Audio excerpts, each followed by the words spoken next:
Уважаемые соседи, от всей души поздравляю вас со столетием образования Чувашской Республики. Вековая история Чувашии богата важными, яркими и знаменательными событиями. Огромное уважение вызывает то, как чуваши чтут традиции и историю своей земли. Все, кто хоть раз бывал в республике, с восторгом рассказывают о красочных национальных праздниках и обрядах, мелодичных песнях и былинных богатырях. А еще удивительной природе Чувашии, красоте храмов и старинных усадеб, величавом течении нашей великой красавицы реки Волги. Самарскую область и республику Чувашию роднит не только то, что мы соседи-волжане.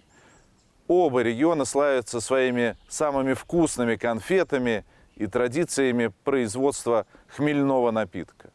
Но, конечно, главное, наши регионы связаны с судьбами тысячи людей, родственников, друзей, сослуживцев.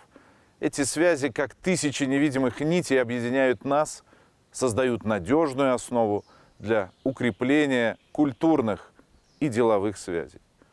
Уверен, что Чувашия продолжит свое поступательное движение вперед к новым вершинам в экономике, социальной сфере, науке, культуре и спорте.